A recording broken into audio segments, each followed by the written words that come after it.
Life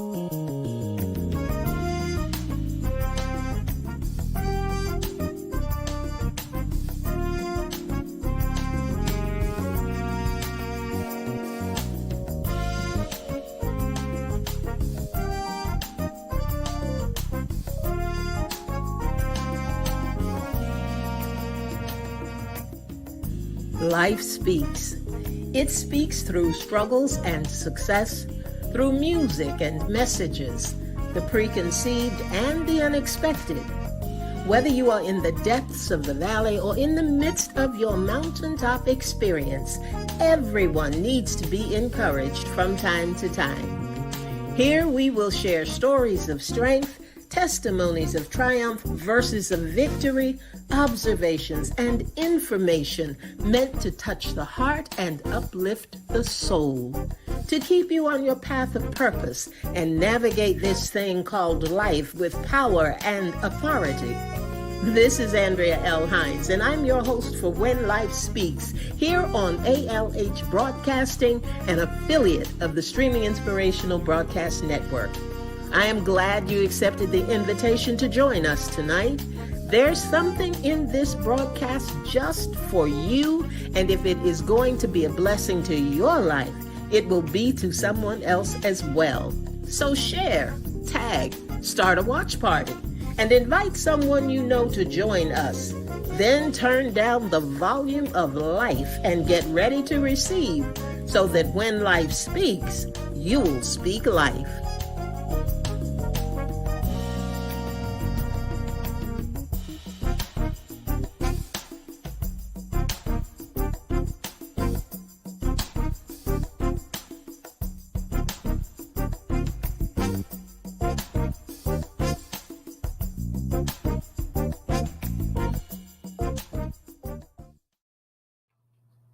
Good evening, everyone. This is your host, Andrea L. Hies, and you have tuned into When Life Speaks. We're right here on ALH Broadcasting, which is an affiliate of the Streaming Inspirational Broadcast Network. And we are very, very glad to welcome you tonight. I especially because I'm welcoming somebody that we haven't seen for a while. And let me see, I'm going to take her off for just a minute, and we're going to see if she can get herself together.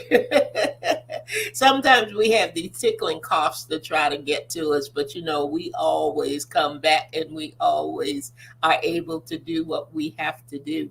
So I'm really glad to be here. I cannot believe that this is actually the last When Life Speaks program for the year 2023. I mean, can you believe it? Can you imagine it? It just seems like we got started and we're finished already. And we've had a good year. We've had a good season. We've had some great guests and some great topics. How you doing, Lynn? You okay? Yeah, I got my water now. Got my water.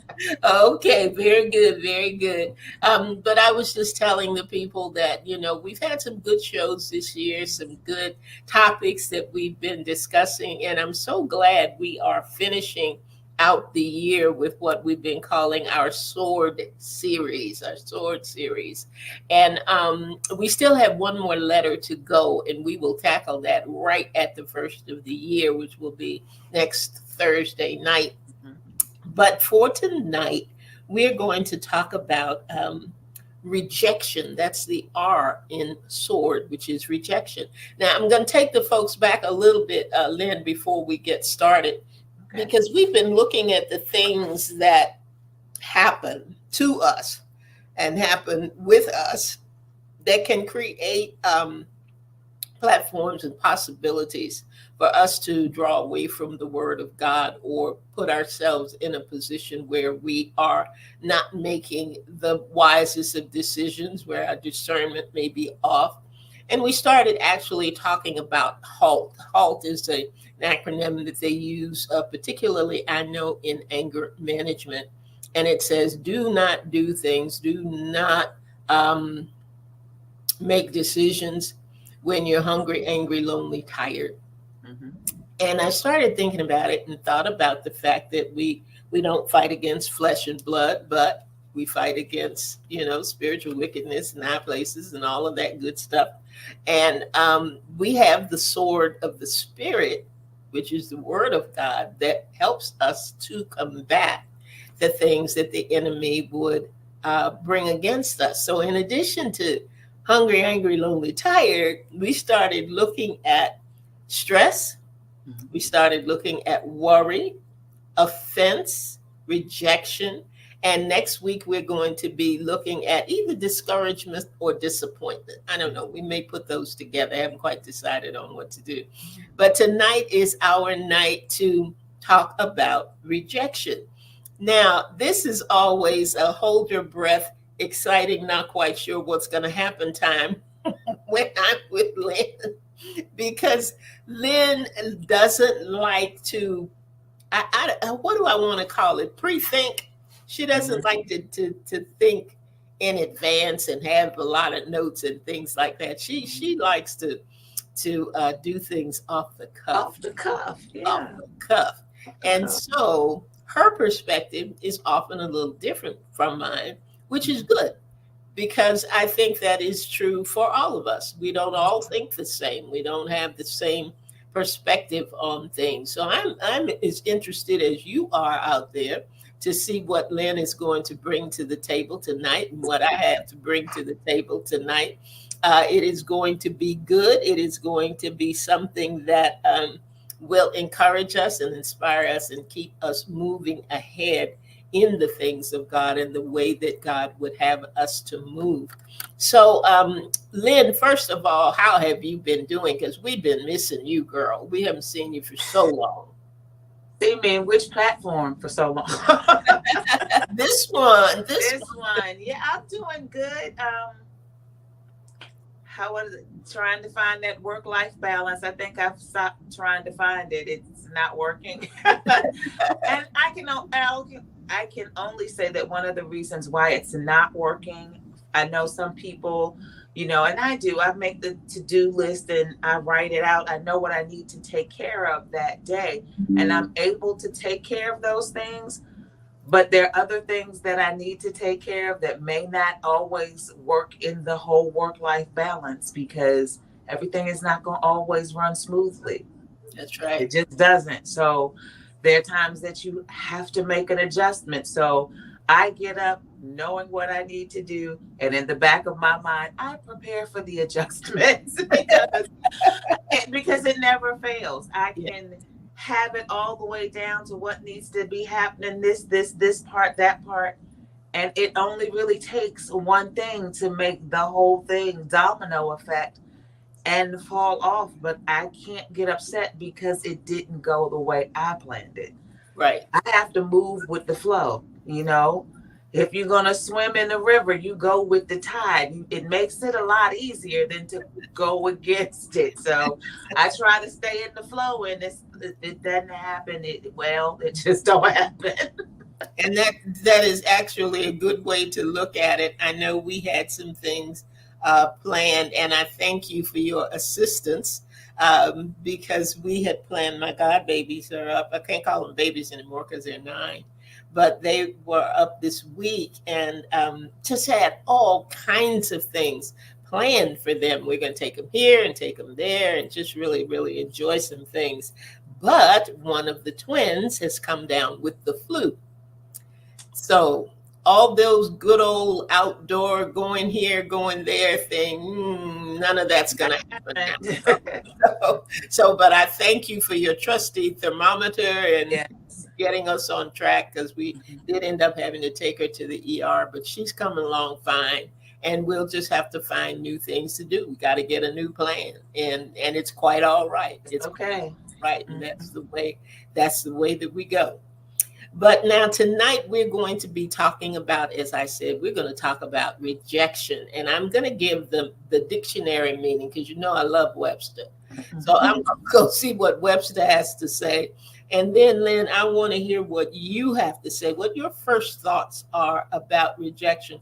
We're going to look at 3 aspects, folks. We're going to look at it in terms of what causes you to feel rejected, how rejection affects you, and how you can better handle it. So we're going to be looking from those two areas. But the first thing is the definition. What does rejection mean?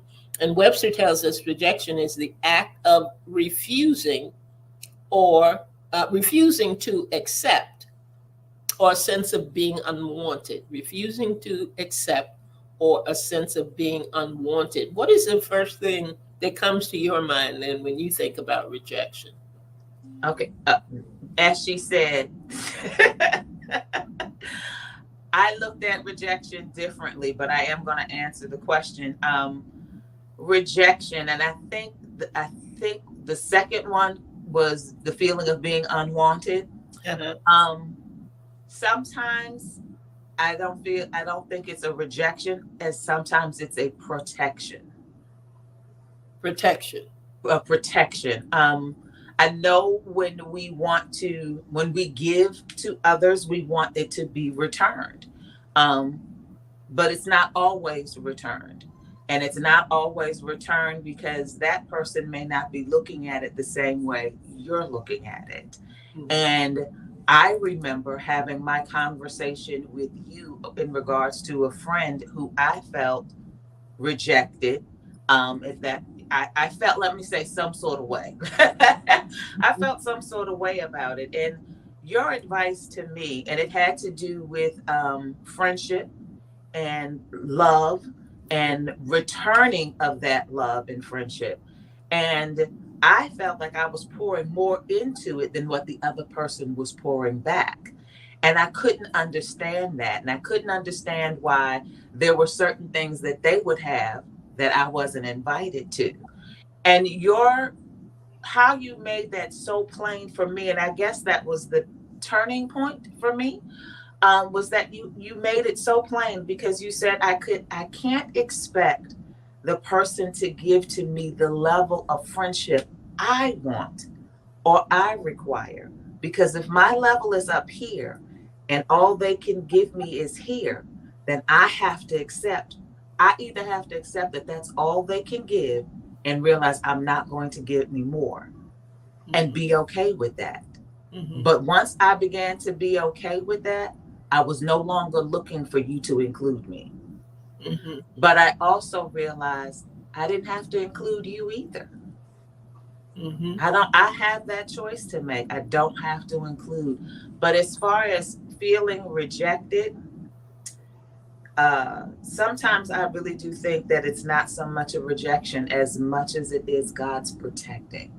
He's either keeping you from seeing something, being a part of something, or keeping you from being in a situation you didn't need to be in. So I think sometimes the rejection that we feel is sometimes God protecting us, because we don't always know. And it's like that saying that's out there on Facebook: I don't want to eat at the table that when I get up they're going to be talking about me. Mhm. So for me, I'm okay if you don't include me if I feel like you're going to be talking about me regardless. So for me, that type of rejection, I'm cool. I'm okay with that. I'm okay with that. And I'll wait for us to go a little further before I share something else. I think, though, that in that, I actually think that that falls under the how you handle it, Mm-hmm. because it does depend on how you How you see perceive it. Mm-hmm. and how deeply that rejection does affect you. Now, what can cause you to feel rejected? There's some common things, and I think you'll agree with them. Being ignored, Mm-hmm. uh, being turned down. Mm-hmm. If you're going out for a position or a job or something, and you feel that you're qualified, and you miss, and even church where you are not appointed, Mm-hmm. something that you think you would do a good job at, but you're turned down. Within those, I think there is the feeling of being overlooked. Mm-hmm. I've been here 20 years, and nobody seems to think I can do anything. Mm-hmm. Nobody seems to want me on their team. Nobody seems to put stock in the things that I say. So being overlooked. And of course, the ending of the relationship, Mm-hmm. especially if it's a long-term relationship that you've been in. You do not want to hear the sentence, it's not you, it's me. Mm-hmm. Oh, it feels like it's me. And I Mm-hmm. don't like it. I don't like the way, that makes me feel. Can you think of any other things that might cause you to have that feeling of being unwanted? I think sometimes the feeling of being unwanted may also stem from past issues, Okay, fast. past issues, past hurts that have not been addressed. Um, because if we don't address the original issue that made you feel unwanted or rejected, that just continuously spills over, and you continually want people to have or continually give expectations, Mhm, um, so that you don't feel that. And then sometimes you may do things, um, to keep someone that needs to be let go of anyway because you don't want to be hurt, mhm, but you're still hurting yourself holding on to something that needs to end. mhm, So I think sometimes when it comes to rejection of not feeling wanted, sometimes I think we need to scale back and figure out what triggers that, where does that come from, and what happened that would make you feel that way. mhm. Because there are some people who hold things, from time ago, and something happens, and I don't know whether or not you've had that experience, but they'll say, "Oh, you're just like so and so. They did the same thing to me." Yeah. Mhm, So when you get to saying it like that, and you feel that everybody is rejecting you, or you feel like nobody wants to be with you, then I think at that point you need to take the mirror look, take a check, and see what part am I playing?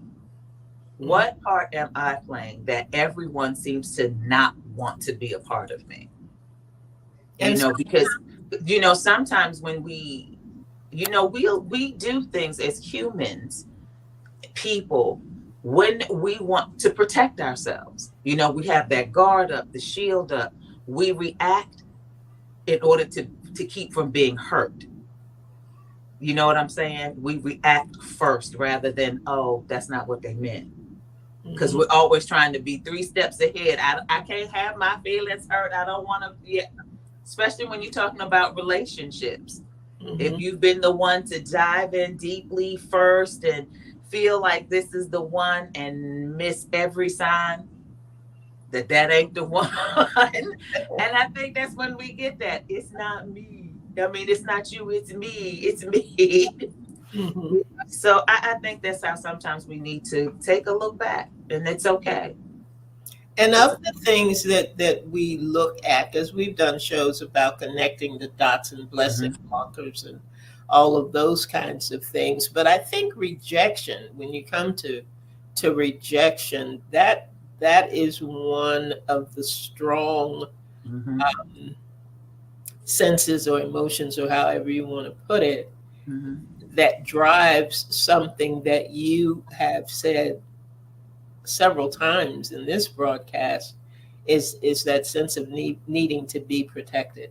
Mhm. How we handle rejection, and we're going to get to that in just a minute, but has a lot to do with the level of pain and Mhm. the desire to be sure that it never happens again. I Mhm. gotta protect myself. So that the rejection often is the catalyst Mhm.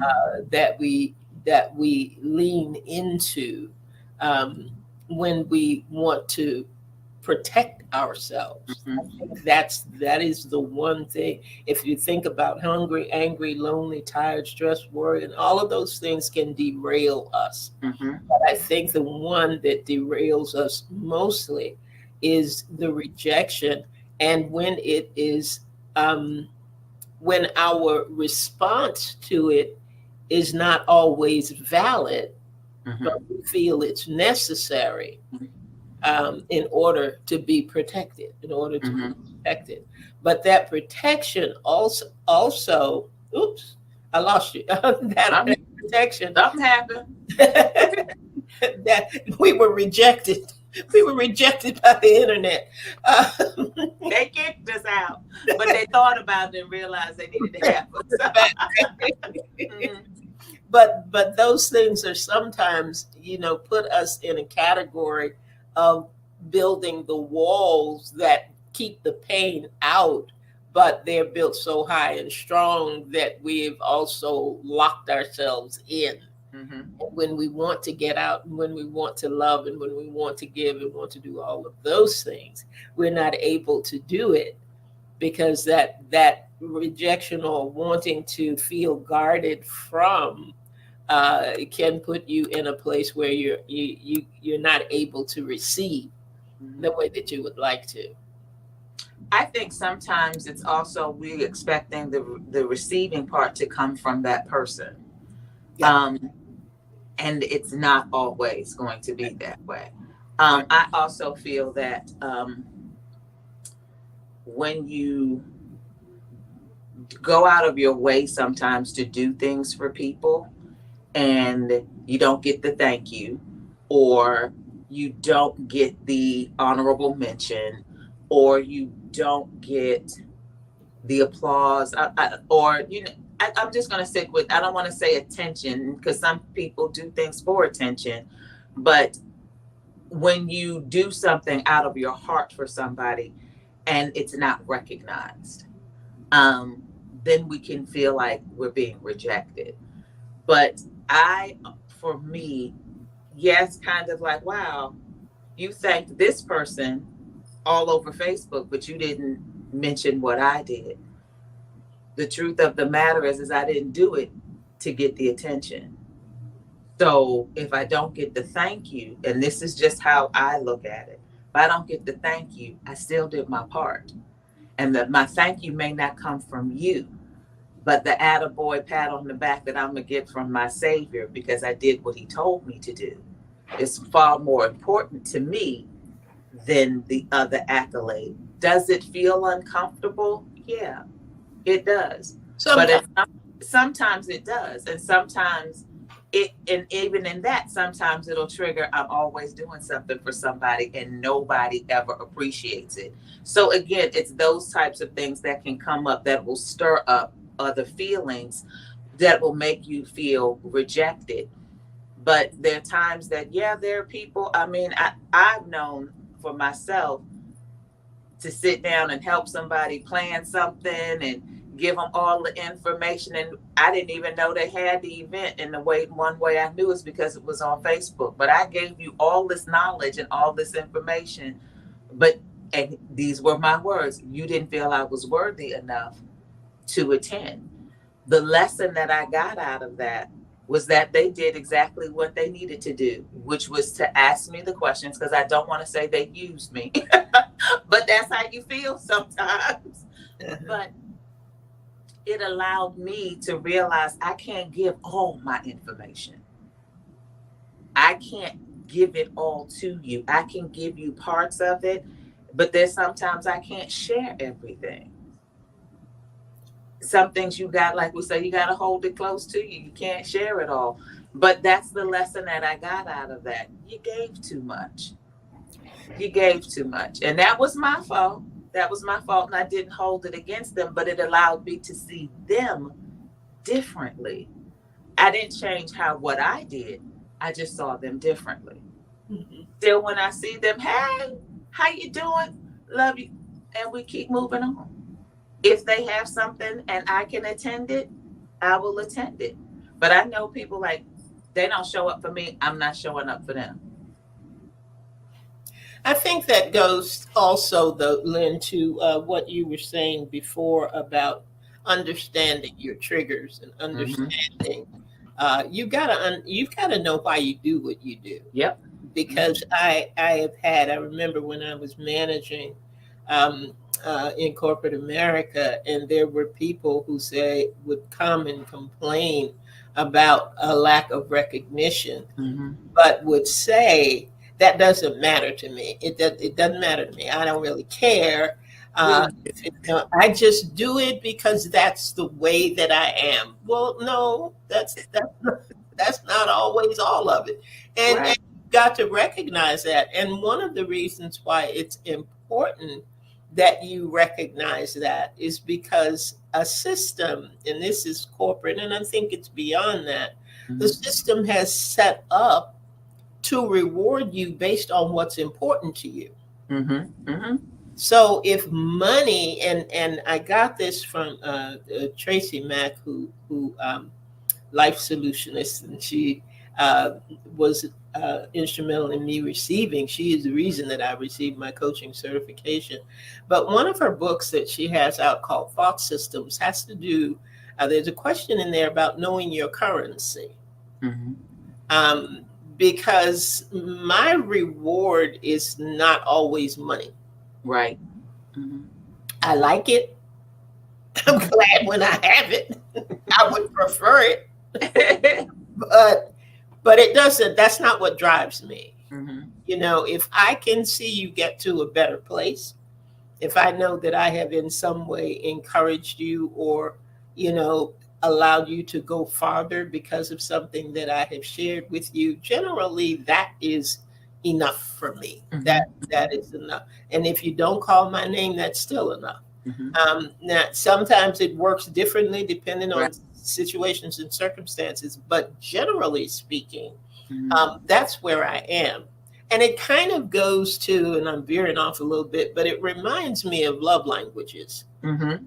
Mhm. We are looking to reward people in a way that we think is Mhm. important or a way that's important to us that is not a way that they care about.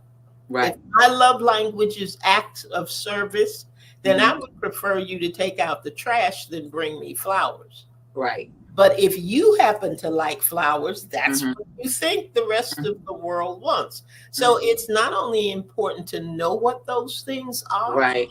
but it is important that you let others know what Mhm. those things are within your currency and within the Mhm. kinds of things that are important to you, which will take us later into dealing with it. Mhm. Because you got to deal with the rejection. Yep. How does rejection affect you? You said some things that I had down. End up devaluing yourself, Mhm. destroys your self worth, Mhm. can rob you of your self confidence. Notice Yep. the selfies coming up. I'm always Mhm. on the selfies. It clutters your clarity of thought. Mhm. Because if you're in protect mode or you're in that space that never going to happen to me again, and I'm not Mhm. let that person do that and this, and then you're not always thinking clearly when Mhm. you have to deal with that person, if you have to deal with them. Right. And it creates an avenue for the three things that we've already talked about, and that's stress, worry, and Mhm. offense. That now, how do you think, are there any other ways that you see that rejection can affect you other than those that I may have mentioned? Sometimes rejection will make you replay it all over again. Yep. And also, rejection from one person oftentimes will dictate how you handle the next person. And you can't handle the new person based on what happened the old. And that goes back to knowing your triggers and understanding what happened prior. Yep. I had a recent incident, and my daughter had asked me how I felt about it and if I was hurt. And I said, I'm a little hurt. I said, but I have to realize for myself, I'm still going to walk in love. I'm still going to check on you because that's what I did before. I'm not going to stop doing that because of this particular situation. However, my biggest concern was that I did not take what happened and let it affect how I treat the next person. I don't want to go into just constantly watching or looking, because we are givers. That's what we do. That's all we know sometimes is to give or to help. And I don't want the next person who really needs me to give or to help be clouded by the previous person and not be the one that needed to be there when they needed me. Because honestly, if they came to me, because I say all the time, God, send me the people who need me. Right, right. How they handle me don't have nothing to do with me. And that's how I had to look at it. How they handled me in this situation, I cannot let affect what I do with the next situation. And that in itself, that's not easy, because still you have to be protected and guarded, but it allows me to listen a little clearer. But I don't want to have that feeling of rejection dictate my movements. And that's to me more important, is that, okay, that happened. Yep, it sure did. All righty, going forward, this is how we want to handle it. And I literally had to stop and just say, no, I want to make sure that I am still walking in that area of love, regardless of what this person did. Right, right. Regardless of what they did. I can't let this person be held into the box of somebody else. That's not their penalty. That's not their flag on the play. It's not. So that's why I said rejection for me was a little different. Oh no, and it is different, but it's the same. It's different, but it's very much the same. One thing, though, I did want to point out, because you were saying how you handle it, how that rejection is handled with you can bring about some secondary consequences. You may not immediately feel overlooked, or you may not immediately feel ignored, or all of those things. And there are two other areas that can make you feel rejected. One of them is bullying. And when we were coming up, it was just somebody picking on me. But bullying is taken on a whole nother level and a whole nother face now, to create and cause rejection. I can't remember what the other one is right now, but if I think of it, I'll bring it up. But if you reject me in a group setting,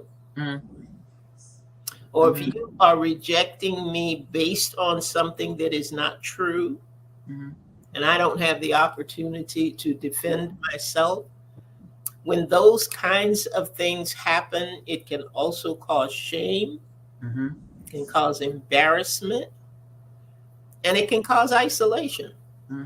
You can, if you have embarrassed me or caused embarrassment that really hits me hard and hurts my feelings, I don't want to be around that group.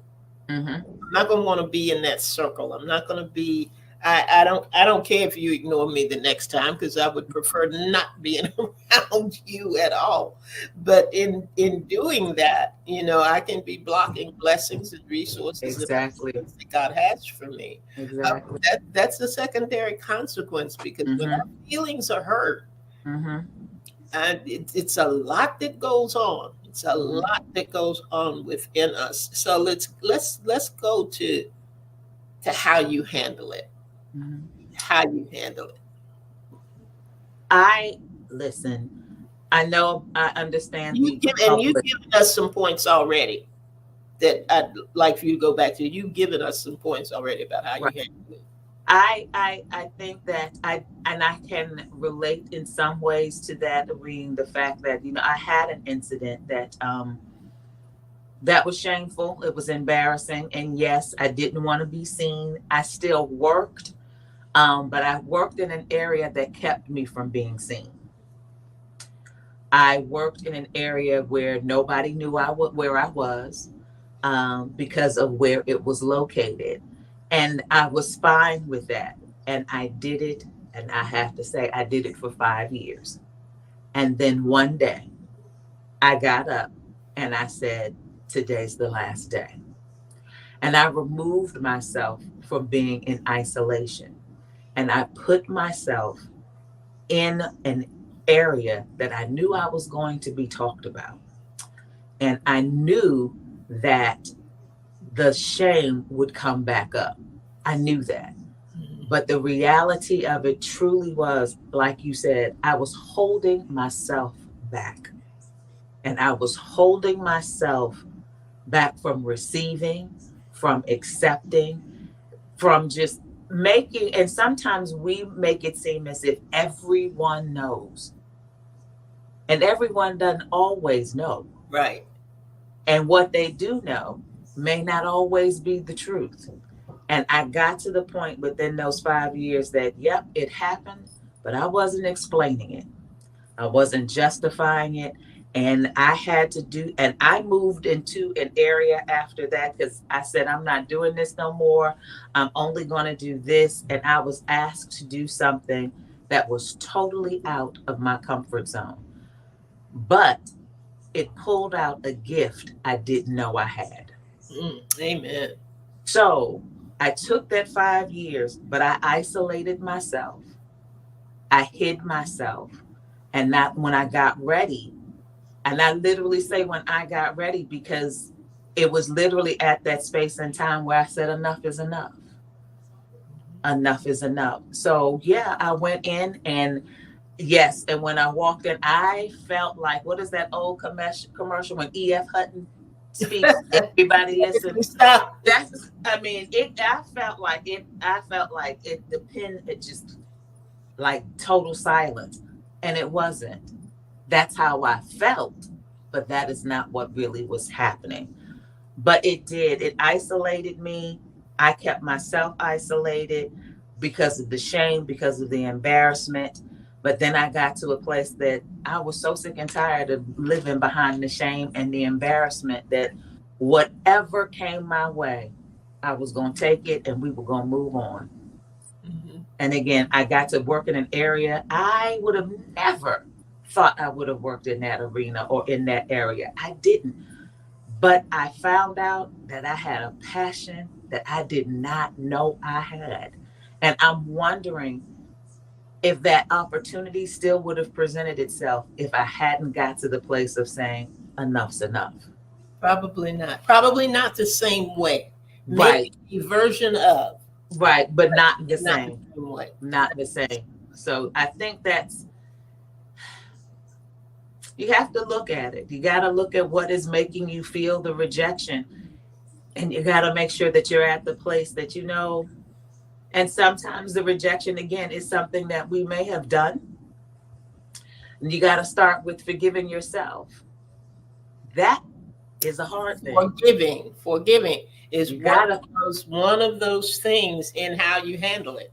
Right. It's got to forgive. Forgive them and yourself. Yep. And yourself. And that's the key thing, is to forgive yourself. We are not perfect. We are not perfect. And when you talk about rejection, I also want us to look at the standpoint is that while we may feel rejected, who are we rejecting? Because there's somebody out there that feels that you have rejected them. And you have to understand also that some things are intentional and some things are not. Mm-hmm. And some things are not. And that's why I believe in handling it. Mm-hmm. It is so important to deal with the rejection with the person. Yes. You feel has rejected you. Yes. Not the person who brought you the tale, not with the person who gossiped about it, not from the person who's just kept this wheel going round and round. Not them, but the individual. And I had that happen to me.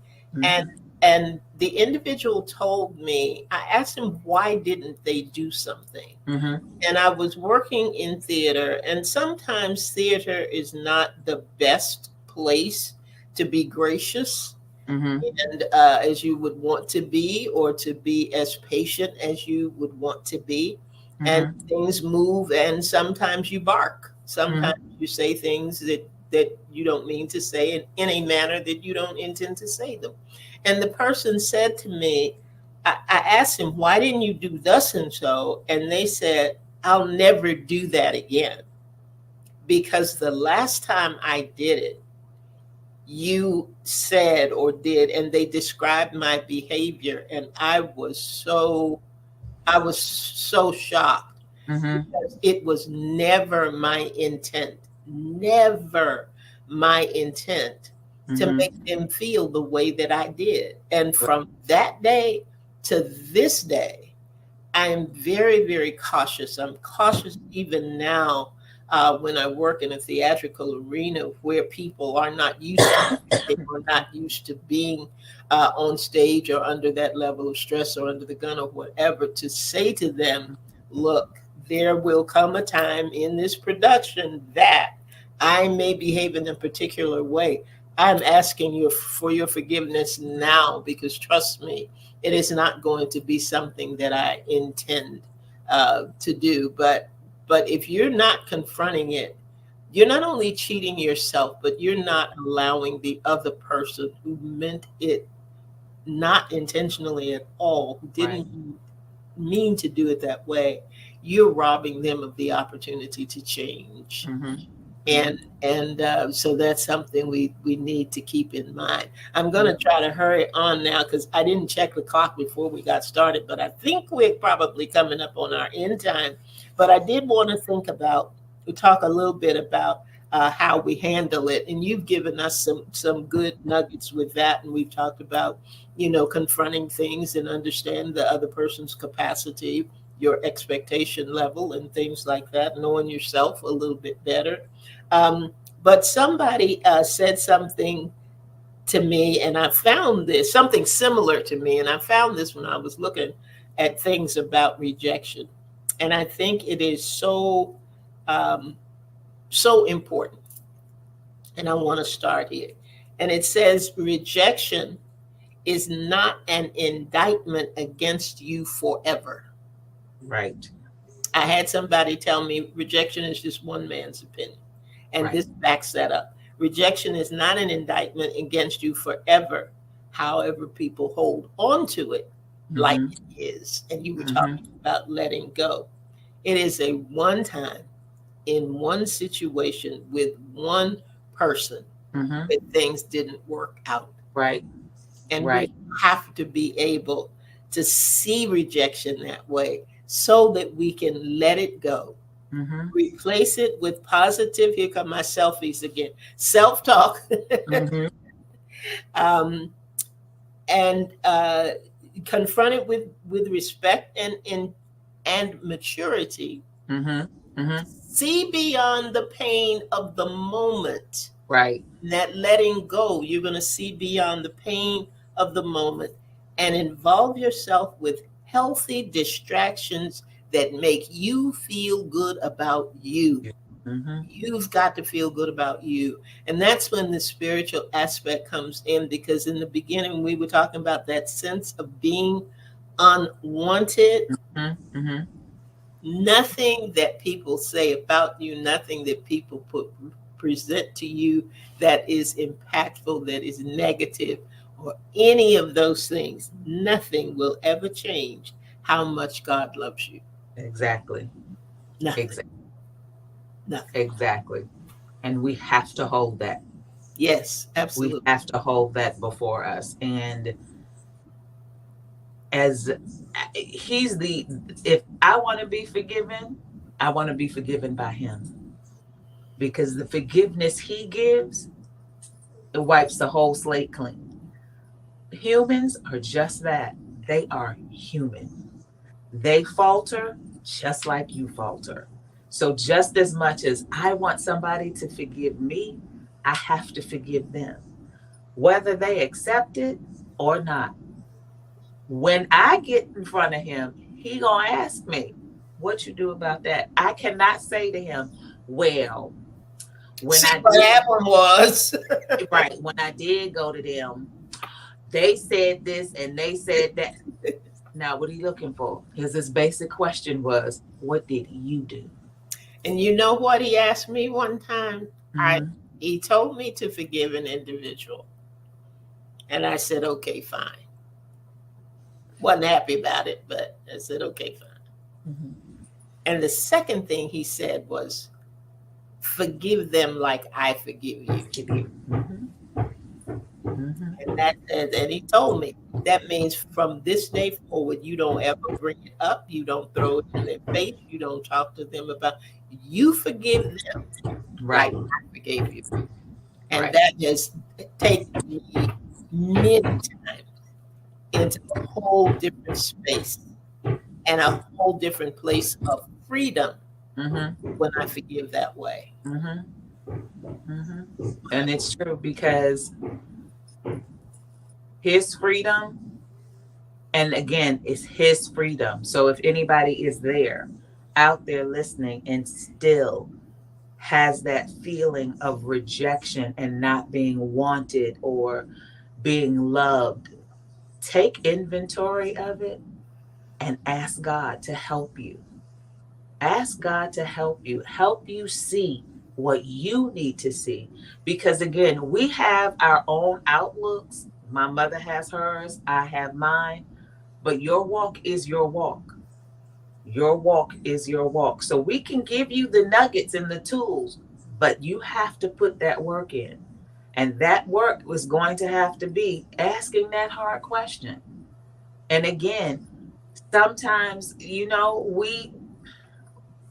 will flip it back on you to make you look at yourself. Yeah. You got to look at yourself. Before we place blame, we got to look at ourselves. Mm-hmm. You got to look at ourselves. So, I think people, I hate to see that, feel or see or know people who are stuck because of a feeling of rejection. Mm-hmm. That to me, that's painful, that's hurtful. And I guess because that feeling of rejection also comes from low self-esteem as well. Mm-hmm. And you got to rise above it, and you got to look in the mirror and know that you're not, just because they didn't have a need for you, there's still a need for you. And we can, each of us can help with that in our treatment of one another. Mm-hmm. Mm-hmm. Just like I have to be keenly aware of my tone. Mm-hmm. Because I know that my tone can get me in trouble. Mm-hmm. And it's not meant to be that way. It's Mm-hmm. the way that I want things to appear. Right. But when we show love, when we walk in love, when we are kind for no apparent reason, those random acts of kindness that we do, the compliments that we are able to give, the niceties that make someone's day, the compliment that says, you know what, I like those earrings on you. Or I like that. Those are the things that don't cost you a dime. A thing. Mm-hmm. They don't cost you anything, but they can make such a profound difference in someone's life. Because like Lynn said, some people are holding on to things that they have been hurt by in the past. And when I say in the past, I mean way Past. way back Mm-hmm. in the past that they've never dealt with and never gotten over. Mm-hmm. So rejection can be a powerful response that can put us in places that will detour our destiny and that can knock us off of our path of purpose. But I think the nuggets that we have tonight about understanding where it comes from, understanding how you can handle it, understanding that God's love is forever with us and will not be changed. I hope and pray and desire for all of that to help everyone listening tonight be at that place where rejection will no longer have any power over you. Lynn, you got any closing comments to make? Just continue to keep moving. Don't let rejection hold you back. Keep moving. Keep moving, keep walking, keep growing, and keep doing. Just keeping on. Keep it on. Keep going. Just climb the hill, climb over it, climb the hurdle, however you want to do it, but keep moving.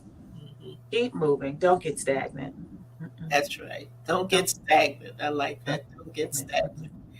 God gives us new mercies every morning, Every day. Woo. grace, and He is forever and for always with us. And Mm-hmm. we're thankful. We're thankful. And I thank everybody who joined tonight. I thank the countries who came in. I thank the new listeners that we have. I thank the people in the village, the villagers who showed up tonight and who weighed in on our topic. We got one more letter to go. We're going to do that next week. And again, I'm not sure whether we're going to take it from discouragement or disappointment. Or who knows? Maybe we'll do both. Both. We'll see. I'm We'll see sorry. what happens. I Lynn, said both like I was on the show. Both. Okay. come on, come on back, Lynn. Come on. I thank you so much. I always enjoy it when you are on the program Thank with you. me. And I hope that your schedule, as you are balancing life and other things, will permit another time for us to get together and pre-record so that we will have a program that the our listening audience can enjoy. So thank you, lady. I do You. appreciate you. I'm glad that you were here. And I thank each and every one of you who was able to join us tonight on the last program of 2023 Wow. for When Life Speaks. When you see us again, it'll be a brand new year, brand Yeah. new topic, and we're just going to run on and see what the end will be and Don't see what be. God has for us in the new year coming up. So thank you all so much. And remember, come in at 7 p.m. on Thursday evening. Turn down the volume of life so that Mm-hmm. you'll be ready to receive, so that when life speaks, you You'll speak speak. life. Thanks a lot, everybody. Good night. Have a great evening. Good night.